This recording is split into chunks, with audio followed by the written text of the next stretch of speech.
E aí pessoal, tudo bem? Sejam bem-vindos à nossa segunda aula de interoperabilidade, não é mesmo, Marco? É isso aí. E aí pessoal, tudo tranquilo? Estamos aqui depois do horário de verão, né? É isso aí, agora finalmente acabou o horário de verão, bem lembrado. E espero que vocês tenham gostado da nossa primeira aula, não é mesmo? Então, até falando de primeira aula, vamos fazer uma revisão, uma breve revisãozinha, do que a gente acompanhou. Então vamos lá, vamos dar uma acompanhadinha, pessoal? Certo. Na primeira aula, nós falamos sobre o conceito de interoperabilidade, pessoal. Não é trava-língua, como a gente brincou, mas essa palavra passou a fazer, está no cotidiano, é um novo conceito, é uma nova forma de se trabalhar disponibilizando serviços. Isso faz com que esse tema seja extremamente abrangente. Extremamente abrangente por quê? Interoperabilidade não é algo novo. A gente comentou isso na aula passada. Antigamente, já existiam possibilidades de fazer a interoperabilidade, fazer com que aplicações diferentes trabalhassem se comunicando. Por exemplo, utilizando Corba, utilizando sockets, utilizando Java RMI para sistemas distribuídos. Natural, obviamente. Só que com a expansão da internet nos últimos anos, com a expansão das redes de computadores, isso se tornou algo maior, ainda maior. A abrangência disso cresceu com o decorrer dos anos. Cresceu muito com o decorrer dos anos. Falar que a internet sozinha também foi o pilar disso tudo, a gente já viu que não é verdade. Surgiram tecnologias que subsidiaram isso, como o XML, que será o nosso tema da aula de hoje, que abriu espaço para padrões como o protocolo SOAP, como os arquivos WSDL e os documentos do DDI. Tudo isso na busca de disponibilizar as funcionalidades que uma aplicação tinha. Qual era a vantagem disso? Primeiro, a independência de plataforma. Lembrando lá das nossas aulas de fundamentos de computação. Plataforma, sistema operacional e arquitetura. Por exemplo, uma arquitetura RISC com uma rede Novell de um lado e um software Unix rodando com uma aplicação servidora sendo acessada por uma aplicação rodando em Delphi, em qualquer outro tipo, em C, em Pascal, numa plataforma Windows ou numa arquitetura x86 e assim por diante. Esse processo de interoperabilidade, então, a internet e esses documentos, e esses elementos XML que a gente viu, alguns arquivos, protocolos, abriram espaço para a gente pensar em funcionalidade como um serviço a ser entregue e com isso ganhando em um ponto essencial em todo o nosso curso e que vai fazer a diferença na carreira profissional de vocês, que é a reusabilidade, evitar o retrabalho, evitar com que vocês façam diversas vezes a mesma coisa. Então, a gente começou falando sobre esse conceito, não é mesmo, Marco Antônio? Foi exatamente. O que mais que a gente viu na aula passada? Aí também que exatamente o que você falou, o que está aqui no slide, a arquitetura passou a ser orientada a serviço. E aí o ponto-chave que o Alex comentou, a reusabilidade. Só que não é só deixar de fazer código ou passar a aproveitar código, mas aproveitar um serviço que já foi testado e validado, ele já está em pleno funcionamento.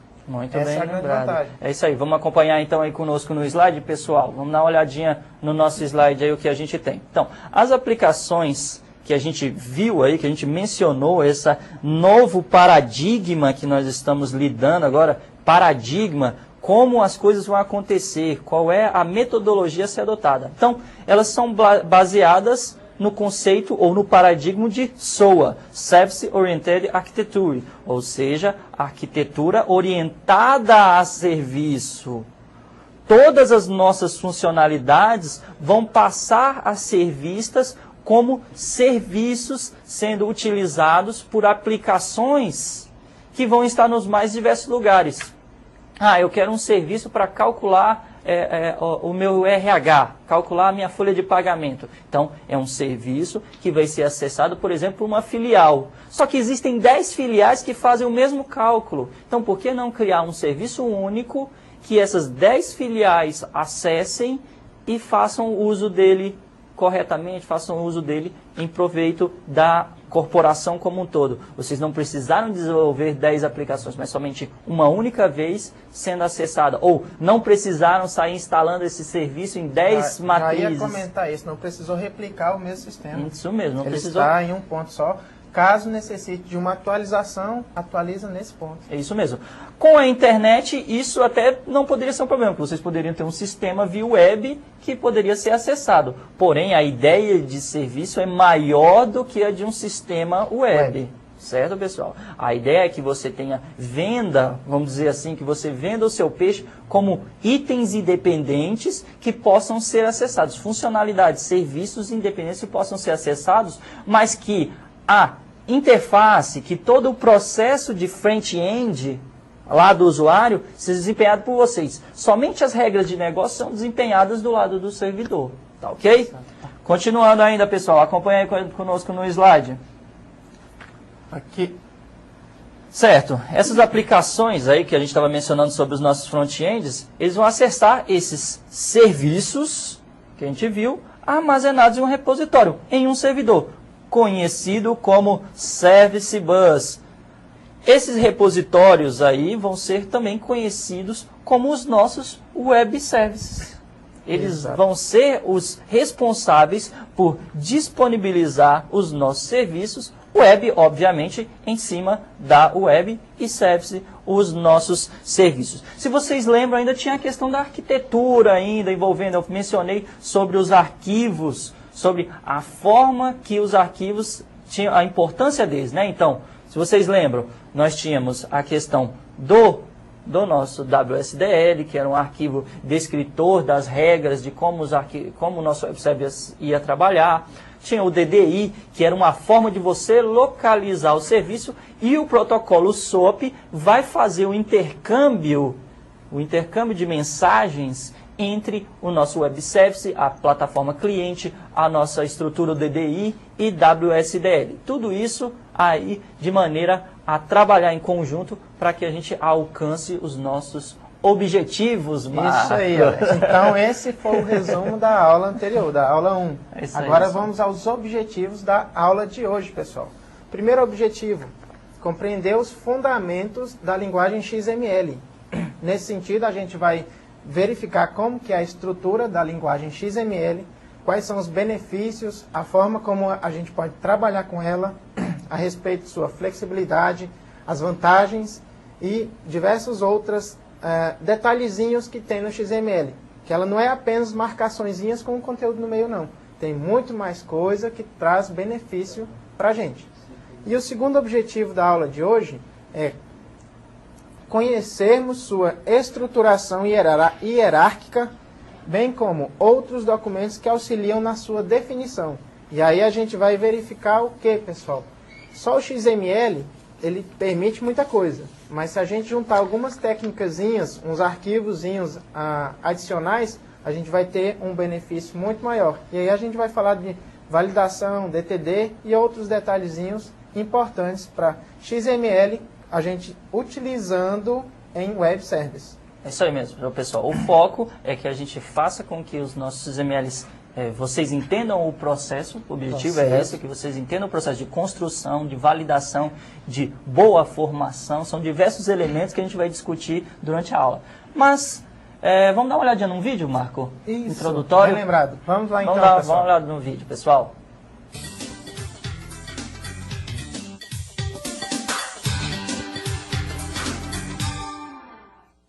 Você teria coragem de desembolsar R$ 8.600 para comprar o notebook que aparece aí do lado? Ou quem sabe gastar R$ 8.000 e levar para casa este modelo da concorrente? A tradição da marca ajuda a explicar a diferença de preço para modelos de outros fabricantes, mas são as soluções tecnológicas incorporadas aos produtos que fazem deles referência em sua categoria. O avanço tecnológico que percebemos em nosso dia a dia por meio da informática e da internet, por exemplo, não seria o mesmo sem linguagens que passam despercebidas aos nossos olhos. Uma delas é a linguagem de marcação XML. Ela permite criar estruturas mais flexíveis, tornando-se um padrão para o intercâmbio de dados entre aplicações. A linguagem XML utiliza comandos de texto que não ficam visíveis nas interfaces do software, mas executam a ação solicitada pelo usuário. Júlia digitou um texto e agora quer justificar o que escreveu. Ela clica no ícone que executa essa tarefa na barra de ferramentas do editor. Imediatamente o texto aparece justificado na tela. Sem saber, Júlia acionou um tributo de uma linguagem de marcação, que poderia ser descrito assim. Resultado semelhante pode ser obtido com a linguagem XML, que tem o potencial de definir outras linguagens, protocolos e serviços. É o que chamamos de metalinguagem, como podem ser observadas no site da W3C. Se você já comprou na internet utilizando o cartão de crédito, no meio da operação a linguagem XML foi empregada. Quando a loja solicita a autorização da operadora, são as marcações XML que orientam as mensagens enviadas. Assim como o XML, HTML também é uma linguagem de marcação. Ela é mais conhecida dos usuários porque é utilizada como padrão na representação visual de conteúdos, enquanto a linguagem XML apresenta-se como padrão de intercâmbio de dados entre aplicações.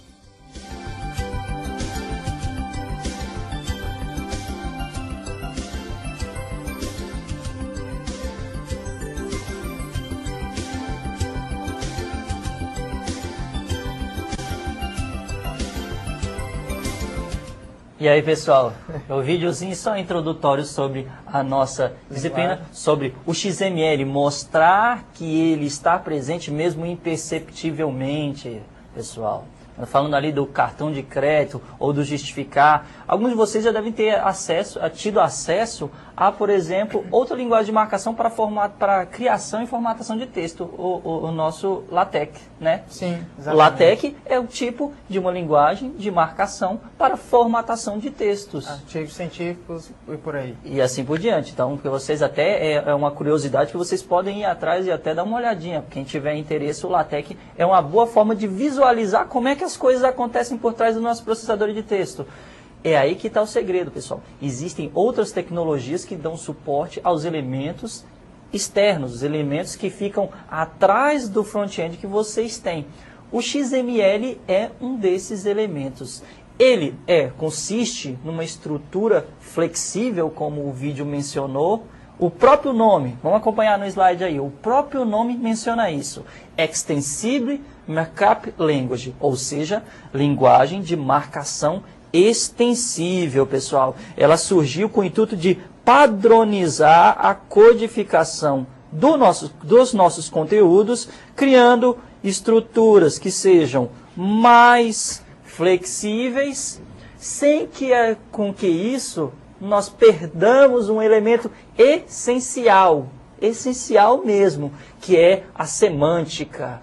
O problema do HTML não é que o HTML vá ser, igual a gente vai ver aqui, bem formado ou mal formado, mas sim o problema do HTML que é muito discutido é que ele, no decorrer dos anos, se mostrou um padrão falho na organização do sentido das coisas. Organização como?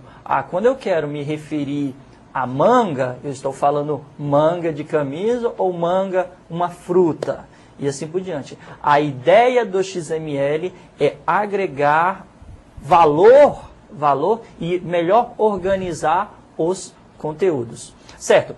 O XML, acompanhe conosco no slide, o XML, ele surgiu em 1996, há pessoas que falam que foi em 98, outras em 96, outras em 94, mas o que a WC cita é que ele surgiu em 1996, foi uma linguagem criada por esse consórcio W3C que rege as normas da internet. Então, o XML, quando a gente menciona em XML, não há como desatrelar ele dos nossos web services.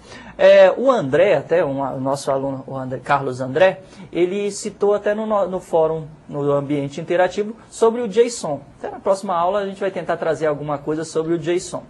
Considerando os dois lados, o JSON também tem as mesmas características, ou seja, até características que possam até ser mais avançadas do que a do XML. Por exemplo, ele não há necessidade, o peso dele é menor do que o peso de um XML, o que isso, obviamente, dentro de uma rede de dados, uma rede, mesmo seja internet ou uma rede local, isso faz diferença, obviamente, já que a gente busca o melhor, vamos dizer assim, a melhor performance dentro da nossa aplicação. Além de uma facilidade na descrição que fica mais próximo do trabalho natural que a gente faz. Porém, o XML ainda continua sendo-se, mercadologicamente falando, mais abrangente que o JSON, apesar de algumas vantagens. Além disso, existe sempre aquela resistência, já que o JSON trabalha com JavaScript Object, né? Então, há uma certa resistência quando a gente fala ainda de JavaScript, devido aos diversos problemas, até que é uma linguagem interpretada no processamento, no analisador sintético que está vinculado ao JavaScript. Apesar de o foco do JSON não abrir espaço para isso. Mas as pessoas, o JavaScript abre esse espaço para que surjam elementos a mais. Já o JavaScript, o XML, está bem delimitado dentro dos elementos possíveis e do que pode ser feito com ele. Ok? Então, mas na aula que vem a gente até complementa mais, trabalha, faz até um exemplozinho com o JSON, já que na próxima aula a gente vai trabalhar com saques e DOM, acessando documentos XML, tá ok, pessoal? Mas vamos continuar aí, pessoal. Próximo slide que a gente tem, Marco Antônio. Falando um pouquinho da estrutura XML, o que ela tem de interessante?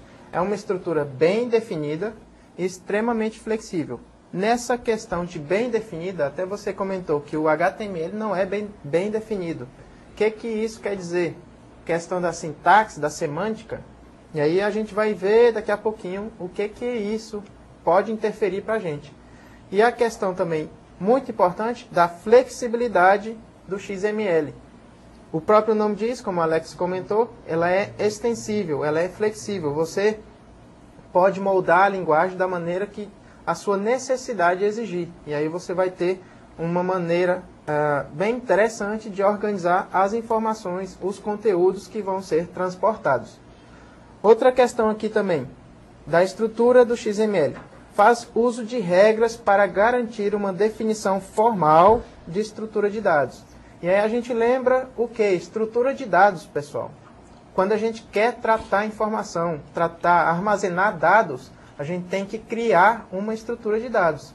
E o XML permite isso, por isso que ele é bastante utilizado.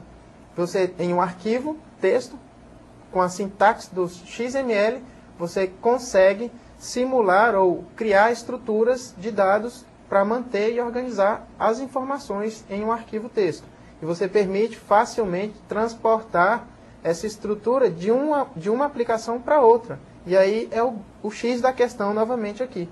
Essa é uma das vantagens do XML. A gente fala de formal, pessoal, formal, dentro de um padrão, dentro de uma estrutura que pode ser rígida, que é rígida. Então, graças a essa formalidade, que não abre espaço para ambiguidades, essa é a questão, nós temos analisadores e processadores que vão trabalhar em cima dos nossos documentos XML de forma concisa. Eles sabem as regras do jogo, eles sabem como deve ser trabalhado, como deve ser apresentado. Tudo isso está descrito, deve ser descrito em um documento XML, tá ok? Mas onde é que nós podemos utilizar? Só nos web services? Claro que não, vamos dar uma acompanhadinha aí. A gente poderia falar do habitat, né? Dos nossos documentos XML. Só que o habitat aqui nós estamos falando de aplicações. Ela possibilita o uso tanto do lado do cliente, onde vocês poderiam utilizar aí na camada de apresentação, utilizando um XSL, que é XML também, para validar, para criar um processo de apresentação, nossas folhas de estilos, né? Hoje existem folhas de estilos baseadas em CSS, mas, por exemplo, nada impede que vocês utilizem um XSL, ou quem sabe também um XHTML, e assim por diante. São outras utilidades que o XML tem dentro do lado do cliente, fora aqueles aspectos que a gente já citou, como a utilização dentro de um protocolo SOAP, ou mesmo o armazenamento de dados.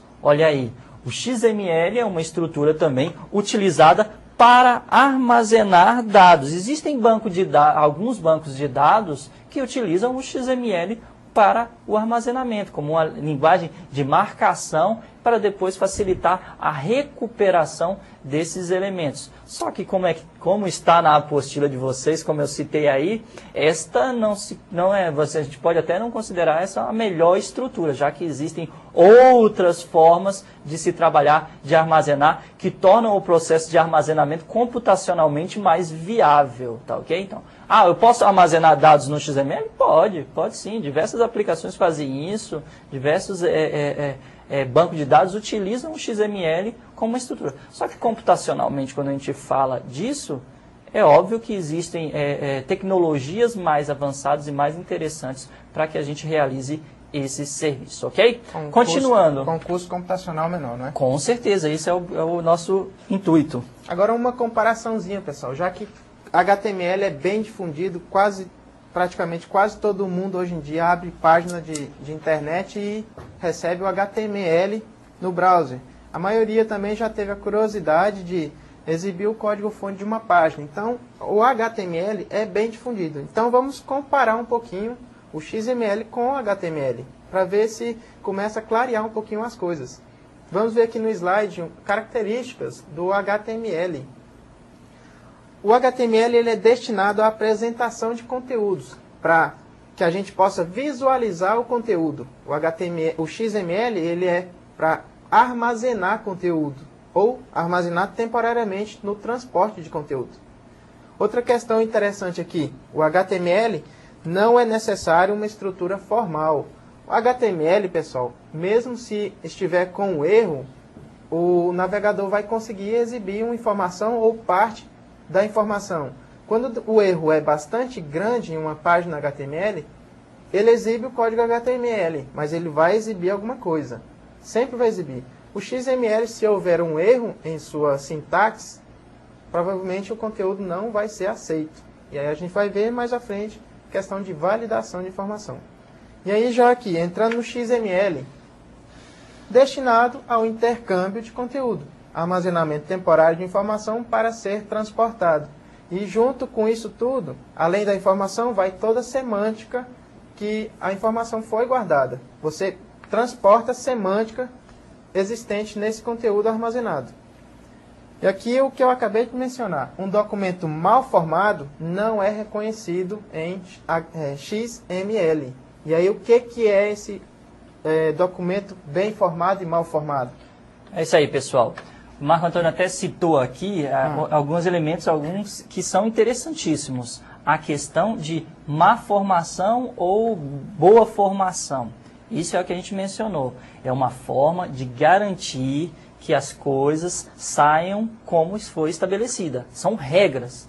Você tem a Constituição Federal, não é uma regra para você andar na linha e assim por diante? Pois bem, a XML, a linguagem XML, para o intercâmbio de dados, que aqui é o nosso foco, a gente tem que falar isso. O XML pode ser utilizado para outras coisas, igual o Marco Antônio falou. Só que o foco do XML para nós é o intercâmbio de dados. Formação de documentos para o intercâmbio de dados. Os nossos documentos XML no decorrer da disciplina, muitos deles vão ser criados automaticamente porque existem ferramentas que auxiliam nesse processo. Então, mas é necessário que nós saibamos qual é a importância de cada um deles. Ótimo. Sabendo a importância que eles têm para os web services, eles devem possuir uma estrutura rígida, padrão, que vá possibilitar que eles sejam analisados independente da plataforma, independente do sistema operacional, independente da arquitetura, independente do browser e assim por diante. Então, essa questão de bem ou mal formado está vinculado, está intrinsecamente ligado a diversas regras que devem ser obedecidas. Então vamos conhecer essas regras agora, vamos dar uma olhadinha aí no nosso slide. A primeira regra aí, para garantir que o nosso documento seja bem formado, ou seja, que ele possa ser executado, que ele possa ser visualizado, é que ele vai obedecer a sintaxe XML. Isso. Que aí a gente tem as marcações no início e no fim, identificando os conteúdos. E daqui a pouquinho a gente vê como é constituída cada marcação. Outra regra para estabelecer que um documento é bem formado é a respeito da não utilização de marcações incorretas ou incompletas. Se você criar uma marcação e no decorrer do arquivo XML encontrar a mesma marcação redigida de maneira incorreta, o arquivo não vai ser validado. Você quebrou uma das regras para dizer que o arquivo é bem formado. Ou seja, o arquivo XML exige que seja bem formado para o intercâmbio de informações. Tem mais regra, Alex? É isso aí, vamos lá. Outras regras, pessoal. O documento, para o nosso documento ser bem formado, ele não pode fazer uso de caracteres indevidos. Pessoal, caracteres indevidos dentro de um documento XML. Por exemplo, a chave de maior e menor, a gente vai ver aqui, ela é utilizada, ela é restrita para a identificação de elementos de tag. Então, se você colocar um maior e um menor dentro de um documento XML, isso pode ser um problema. Isso pode fazer com que o seu documento não seja analisado ou não seja apresentado da maneira correta. Então, esses são elementos que não podem ser utilizados. Ah, mas então já limitou a linguagem. Existem outras perspectivas, outras formas de se obter a utilização desses elementos, caso seja necessária. A gente vai falar mais à frente. Outro detalhe que a gente tem que considerar aí sobre as regras é que nenhum atributo pode ser repetido dentro de uma marcação. Pessoal, nada ou nenhum atributo pode acontecer duas vezes dentro de uma marcação, ok? Vocês podem ter valores repetidos, mas vocês têm que tomar cuidado com isso para que os analisadores, os processadores não tenham problema na hora de apresentar o conteúdo. Continuando então, Marco Antônio, o que a gente tem agora? Tá, você falou o que não pode ter, falou de restrição, eu falei lá que não podia ter marcação incorreta. Vamos ver o que pode ter dentro do arquivo XML? É isso aí. Então vamos lá, né, pessoal? Só regras, né? Só regras. Olha lá, o documento pode ter o quê? Marcações e dados. Só isso. Então, são duas estruturas. Duas estruturas, marcações e dados. Marcações são os delimitadores do início e do fim de algum dado, de alguma informação. E dado é o que está entre as marcações. Beleza? Vamos ver então a marcação, como que ela é constituída. Consiste em qualquer coisa que esteja entre os sinais menor e maior. Por isso que o Alex comentou que se você colocar o sinal de maior e menor em alguma parte de dado, de informação, vai ocorrer uma quebra de alguma regra. Que é a regra de que caracteres especiais não podem ser inseridos como dados. A não ser que tenha um detalhezinho. Daqui a pouquinho a gente chega lá. É isso aí, pessoal. A outra questão são os nossos dados de caracteres. Tudo o que não for marcação, pessoal, vai ser um dado de caractere. Só que esses dados não podem estar soltos dentro do nosso documento. Obviamente, eles precisam estar, no caso aí, delimitados por marcações. Vocês vão ver que existem outras maneiras, a gente vai mencionar no decorrer da aula, que existem outras maneiras da gente trabalhar, de lidar com esse conteúdo, esses elementos que podem ser manipulados. É neles que consistem a informação em si. As marcações só denotam a semântica existente para aquela informação. Que é de extrema importância. Isso mesmo, que vai definir como as coisas acontecem, para que aquela informação é importante. As marcações são muito semelhantes, a gente falou dos bancos de dados, são muito semelhantes até à questão dos atributos, onde você tem os atributos. Então, os nossos atributos lá são as marcações, o campo nome, o campo idade, o campo sexo, são as nossas marcações, e o conteúdo que está em cada dos registros ali seria o nosso conteúdo de caracteres aqui, tá ok? Continuando, nós temos a questão também dos comentários. Quando a gente fala de comentários, eles vão seguir o padrão igual, parecido com o utilizado lá para as páginas HTML. Então, seguindo o mesmo preceito que vocês conheceram, que vocês visualizaram na disciplina de linguagem lá no semestre passado, no nosso 4º período, ok? Então, para a criação de comentário dentro de um documento, nós vamos utilizar esta marcação. Aí, chave menor, abre o sinal de menor, a nossa exclamação, 2 tracinhos, né, os nossos underlines, comentário, o que a gente vai, o seu texto, tracinho, 2 tracinhos novamente e o sinal de maior, tá ok? Para fechar o comentário. É isso aí, então, comentário tá ok. Então nós temos o nosso primeiro exemplo, não é, Marco Antônio? Isso aqui, Alex, é um exemplo de um arquivo XML completinho, sem nenhum erro. E aí a gente tem já de cara uma coisinha que a gente não falou. A gente disse que tinha a marcação e o conteúdo entre as marcações. Só que a primeira linha já tem uma marcação diferente. Vamos ver o que ela tem de especial. Vamos dar uma acompanhada. Olha aqui, ela está em destaque aí. Essa marcação ela serve para identificar o arquivo XML para quem for interpretá-lo, qual é a versão que está sendo utilizada nessa marcação. Daqui a pouquinho a gente destrincha isso para mostrar o que é. Agora, essa é a marcação especial para identificar a versão. E as marcações, as comuns? Tudo aí que estiver em vermelho, pessoal, é marcação. Certo. E aí a gente vê aqui, observa, a chave, o sinal de menor, um nome e o fechamento. E um detalhe bem interessante, pessoal, a gente tem 2 tipos de marcações. A marcação aqui, vamos acompanhar o nome do Fusca aqui, ó.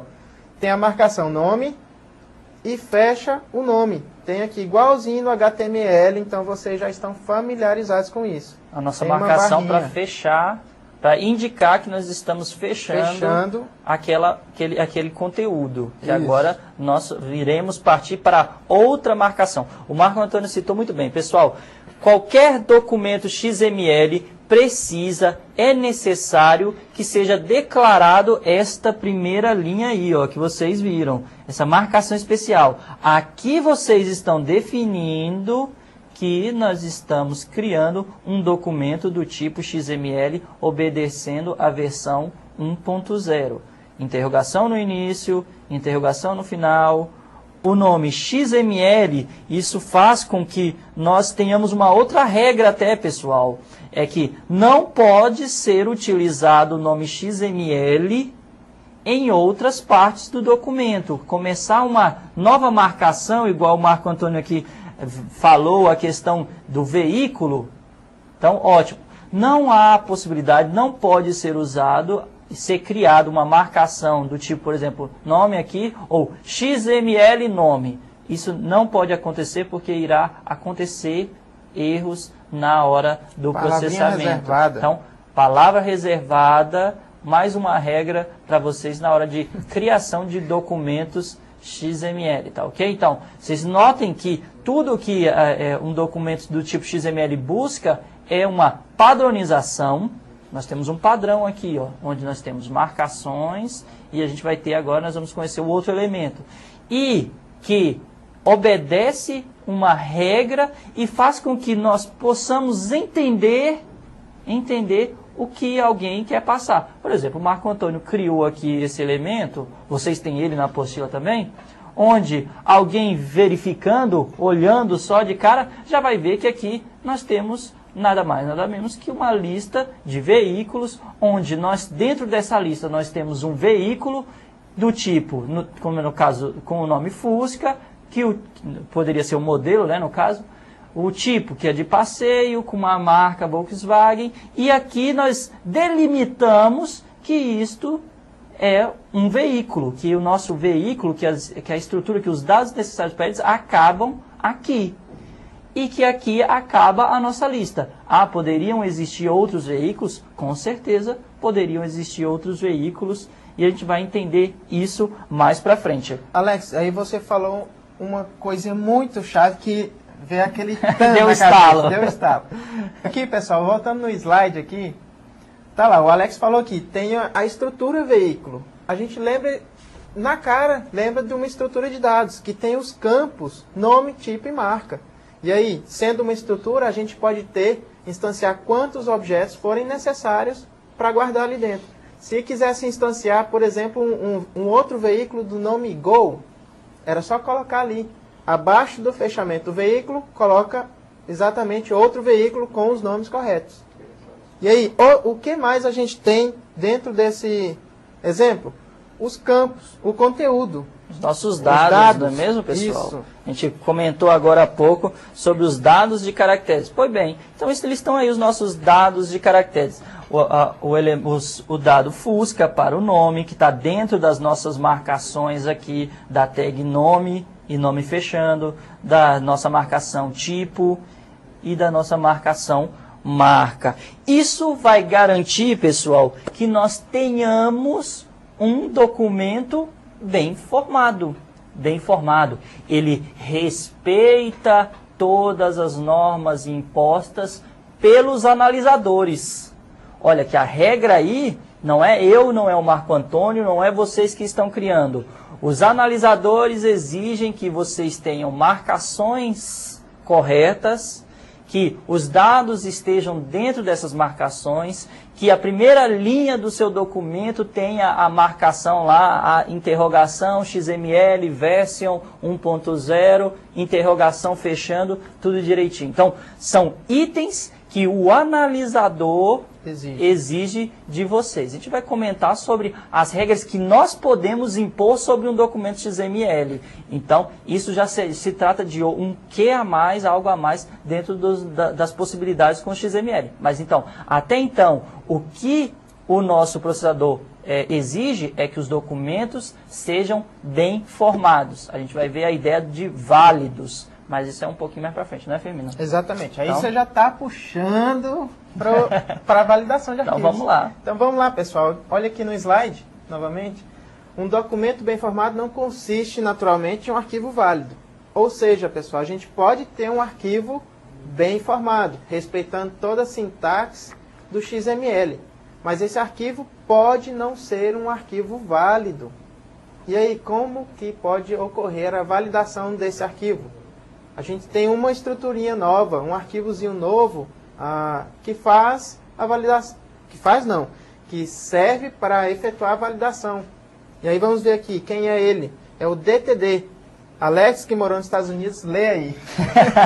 Document Type Definitions. Ok, pessoal. O Marco Antônio citou, como eu havia falado, validação. Uma coisa são os nossos processadores, os nossos analisadores do documento XML. Outra coisa é garantir que os nossos documentos sejam válidos. Outra coisa é que eles sejam válidos. Aí surge a ideia dos nossos DTDs. É nesse aspecto que eles são importantes. Então vamos lá, vamos entender o que são esses arquivos DTD, Marco Antônio. Alex, ele trabalha em conjunto com o XML. O que tipo de conjunto ele faz? Ele fornece as regras, um conjunto de regras para a construção XML. Ele vai dizer o que pode ter e onde pode ter. Por exemplo, no exemplo que nós vimos, no exemplo que nós vimos, tinha lá o veículo, e ele tinha o nome, o tipo e o que mais? Marca. E a marca. Nesse exemplo, a gente tem que ter esses três campos.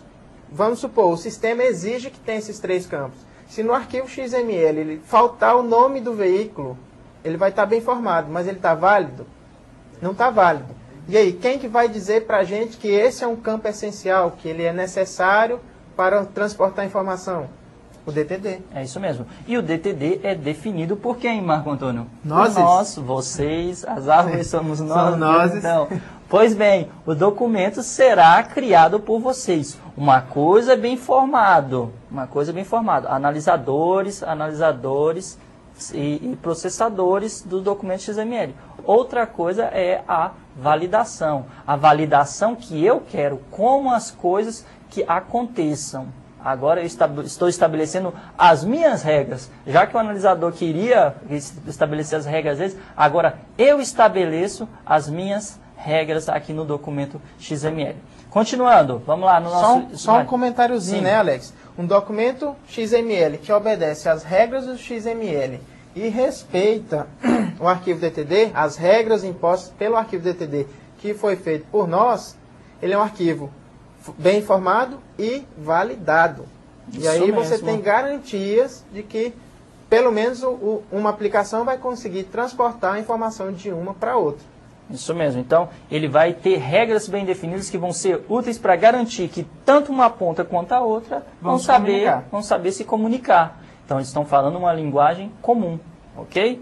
É aí que entra a importância. É um elo se ligando ao outro para garantir que a gente tenha um elemento confiável, que no caso aqui é o XML para o intercâmbio de dados. Vamos dar uma olhadinha aí no nosso exemplo do DTD? Ótimo. O elemento essencial, mais básico de todos dentro de um arquivo DTD, está aí, ó, é esse element.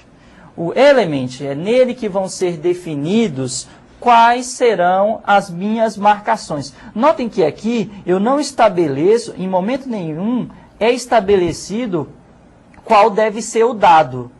Os dados de conteúdo, os dados de caracteres que devem existir. Mas sim, quais as marcações devem existir, como elas devem existir. Vocês lembram lá do arquivo exemplo de XML? Nele nós tínhamos uma lista de veículos. Pois bem, então, para que o nosso documento XML seja válido, nós no DTD definimos que ele deve ter uma lista de veículos que é formada por veículos, que está definido aqui o tipo, como é que as minhas marcações, como deve ser as minhas marcações. Eu sei que dentro ainda da minha marcação veículo, eu tenho que ter outros elementos, no caso, nome, tipo, marca. Eu vou criando, com o decorrer, com o passar do tempo, uma estrutura hierárquica. Uma estrutura hierárquica igual uma árvore. Se vocês olharem, é uma estrutura hierárquica. Lista, dentro dela eu tenho veículos, dentro dela eu tenho um nome, eu tenho um elemento, eu tenho isso, eu tenho aquilo. Ótimo. Então, ali você está validando a sua arquitetura do documento. É a arquitetura que deve ser obedecida dentro do documento. Quando eu vou enviar uma mensagem de e-mail, você consegue enviar algum e-mail sem o destinatário? Sem o receptor do seu e-mail? Não há como. Você até manda sem o assunto, mas sem o destinatário não há como. Okay? Então, aqui no DTD, a gente começa a desenhar como é que as coisas vão estar. A gente poderia dizer até que são aqueles campos, os text fields do nosso formulário, né? A gente está arrastando esses formulários e eles devem ser preenchidos ou devem ser obedecidos por outros documentos. Um documento, ele pode ou não adotar um documento DTD para validá-lo. Lembrando, não é obrigatória a utilização de arquivos DTD. Continuando aí, pessoal, no nosso slide. Nós temos lá que o veículo, que o elemento veículo, que a marcação veículo tem. Dentro dela existirão outros elementos do tipo nome, outras marcações do tipo e do tipo marca. Então teremos outras marcações. E aí surgem a questão de elementos especiais que vão garantir algumas regrinhas, não é mesmo, Marco Antônio? Isso. Por exemplo, PC Data vai dizer que ali a gente tem que ter uma informação. É isso aí. Tem que ter a informação. O outro tipo, ao contrário desse, é o empty, quando a marcação aceita não ter conteúdo. Então muito bem, pessoal. Então, essas marcações que vocês viram ali, acompanhem conosco no slide, são responsáveis por definir o que pode ser utilizado no conteúdo dos elementos XML. Ou seja, PC Data, o Marco Antônio falou, vai ter um conteúdo. Então quer dizer que a nossa marcação nome aqui, ó, ela vai ter dados. Isso. Ela pode ter dados, ela pode ter um conjunto de caracteres que vão trabalhar e assim por diante. A mesma coisa com o tipo e com a marcação marca, ok? E o tipo empty, que vai garantir, que vai dizer para a gente que não conterá nenhum dado lá no nosso documento XML. Então, duas regrinhas na hora que vocês estiverem formulando os documentos DTD de vocês. Outra regrinha aqui, pessoal, a respeito da ordem em que os documentos vão aparecer no formulário. Igual ali, a gente tem nome, tipo e o... Marca. Marca. Nome, tipo e marca. Se você inverter a ordem, pode gerar algum problema. Um campo pode ser inserido um dado inserido em um campo errado. E aí a gente tem essa regrinha, obedecer a ordem em que são apresentados. É isso aí, pessoal. Tinha um símbolozinho diferente ali, não tinha, Alex? Isso mesmo, pessoal. Vamos voltar ali no nosso slide, vamos dar uma acompanhada lá no nosso exemplo? Vamos aqui, certo? Então, nós temos o símbolo aqui, por exemplo, asterisco.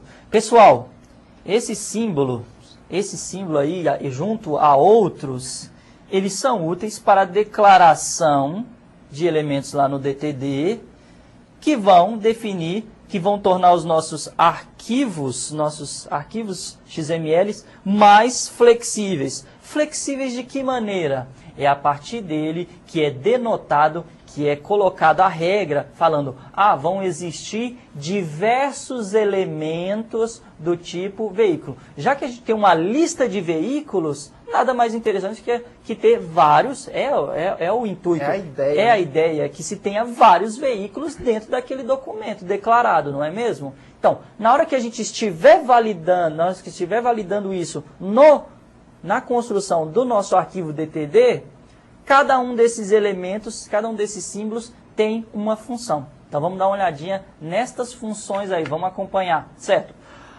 Interrogação, vai lá. No Element aqui, nessa lista de veículo, o Marco Antônio até destacou aqui a questão de que dentro dessa lista de veículo nós temos a marcação veículo. Nós vamos utilizar a marcação veículo. Agora, quantas vezes isso vai acontecer? Ou quantas vezes isso deve ocorrer dentro da nossa lista de veículos? E aí, Marco Antônio, como é que essas marcações, como é que esses símbolos vão acontecer? Qual é a figura de cada um deles aí? Tá aqui. No exemplo acima nós temos o asterisco, mas vamos deixar ele para depois. Se existisse uma interrogação ali no lugar do asterisco, isso iria indicar que ele deve ocorrer 0 ou uma vez. Ou seja, a lista de veículo poderia ter um veículo ou nenhum veículo. Se no lugar existisse um sinal de mais, significaria que pode ocorrer uma ou mais vezes. Ou seja, ele deve ocorrer pelo menos uma vez. E aí fica livre quantas vezes mais poderiam ocorrer. E agora o asterisco. Vamos ver aqui. O asterisco pode ocorrer qualquer número de vezes. Ou seja, nenhuma, uma, duas ou infinitas vezes. Fica livre. E aí tem mais uma aqui que não trabalha da maneira como essas três trabalham, o asterisco, o mais e a interrogação, que é o pipe, sabe o nome disso em português? O ou lógico, né? É o ou lógico. Isso. Ele especifica que você deve escolher entre dois elementos. Poderia, por exemplo, ter o veículo não ser o veículo, mas ser motocicleta ou carro. Isso mesmo. E aí você teria que dentro existir carro ou motocicleta. É outro tipo de... Bom exemplo, muito bem citado. Dentro de uma lista de veículos, você poderia aqui, acompanhando aqui no nosso slide, você poderia ter entre veículo, o ou lógico aqui, garantindo também que pudesse ter uma estrutura chamada, uma marcação chamada moto. Então, um dos dois elementos pode estar contido dentro dessa nossa estrutura lista veículo. Muito bem citado, muito bem lembrado pelo Marco Antônio aqui. Então, e agora, como validar, não é? Como validar esses nossos documentos? Uma vez construídos, pessoal, nós temos que acrescentar essa linha aí, ó, essa linha que começa aí, doctype, lista veículo, system, lista.dtd, ou seja, o nosso arquivo lá deve ser nomeado como um ponto .dtd e será utilizado, aí acrescentando essa linha aí no nosso documento XML, ele vai ser utilizado para garantir que o nosso documento seja válido. Ou seja, todos os elementos utilizados dentro do nosso documento XML devem estar definidos no nosso DTD. Senão dá um erro. E aí o detalhe, não é, Alex? Não existe um arquivo meio validado. Ou ele é validado ou não é validado. Por isso, toda marcação presente no XML tem que obrigatoriamente estar presente, definido no DTD. Muito bem citado. Senão não valida. Outro elemento importante para a criação dos nossos documentos XML consiste nos atributos. Vamos dar uma olhadinha aí então, pessoal, no que consiste o nosso atributo. Vamos lá, então, acompanhe conosco no slide. Os atributos são, no caso, é uma estrutura utilizada para associar pares, ou seja, pares, nome e valor. Nome e valor. Diferentemente da nossa marcação e os nossos dados de caracteres. Ou seja, lá na nossa marcação veículo, por exemplo, nós poderíamos dentro dela ter um atributo mencionando, citando aqui que se o veículo está consertado, sim ou não. Ou seja, você tem valores aqui que são importantes, que denotam algum tipo de informação, mas que ao invés de estarem fora das marcações, eles estão dentro da marcação. É um atributo, ou seja, ele é intrínseco a essa marcação. Ele deve ser respeitado, tá ok? A exemplo da primeira linha do arquivo XML, o version. Muito bem. Da declaração do nosso documento XML. Exatamente. Ele é um atributo daquela marcação, da marcação XML, ok? Então, os nossos atributos estão dentro da marcação. Porém, eles devem fazer parte da nossa declaração no DTD para que o documento seja válido. Até então, ele só é bem formado. Aquilo é possível, só está bem formado. Vamos dar uma olhadinha então, pessoal. Então, a sintaxe para a declaração de atributos é essa daqui. ATT-list, o elemento XML alvo, o nome do atributo, o tipo e o seu valor padrão. Ok. Certo. Sobre os atributos, nós sabemos, ou vocês já devem ter percebido na apostila, que eles podem assumir 3 valores. Requerido, ou seja, que é obrigatório. Implied, ou seja, ele é implícito, seja ou não possível, vocês podem ou não utilizar. Ou fixed, ou seja, fixo. Isso é comum para a indicação de elementos na forma de ID, ou seja, de um identificador, ou ID ref, pessoal. Finalizando, também aqui nós temos a questão dos atributos. Os atributos eles podem ser organizados, seja em categorias uma string, caracteres, conjunto de caracteres e assim por diante. Tokenize, a mesma coisa, até a ideia de vocês... Agora sim, me desculpe, até, a ideia de identificadores, os identificadores são elementos tokenize, não de fixa. Fixa é o elemento fixo, é um valor fixo, que é importante para um ID, por exemplo. Porém, a ideia de tokenize é essa, ID e ID ref, elementos que vão ser identificadores, igual um banco de dados, e o ID ref, uma ID de referência para ser associado a ele. E finalizando também a enumeração, lista de possíveis valores que vão poder ser assumidos dentro de um atributo, tá ok? Isso tudo, obviamente, dentro do nosso DTD, é ele que vai garantir isso, tá ok? É nele que nós vamos definir o que pode e o que não pode ser utilizado dentro do documento XML. E além disso, Alex, a gente tem as entidades, que nada mais são do que constantes. Muito bem. Dá para interpretar como constante. Consiste em uma marcação no DTD que possibilita a utilização de referência. A gente vai estabelecer que o quê? Quando ocorrer um determinado valor no XML, vai ser substituído por outro, que você já declarou. Vamos ver aqui o exemplo que facilita a visualização. Olha lá, no DTD tem o entity, elemento, que está ali o elemento. E o XML, quando ocorrer, olha lá, elemento a gente declarou. Aqui no DTD. Um aspecto a ser citado aí é que essa marcação no DTD denominada entity, vocês têm o nome dela, que se está chamando element, mas ela deve começar com esse E comercial e o jogo da velha, ou cerquilha, para que vocês tenham acesso ao elemento que vocês estão definindo. Lá no XML já vocês têm que utilizar o e-comercial e o nome da marcação que vai ser utilizada para acessar um valor fixo. É aí que entra aquela ideia de que vocês podem definir elementos, vocês podem definir essas entidades para utilizar o maior e o menor que vocês não conseguem utilizar normalmente. Então, a utilização de entidades é importante nesse processo. Eu quero utilizar o sinal de maior e de menor.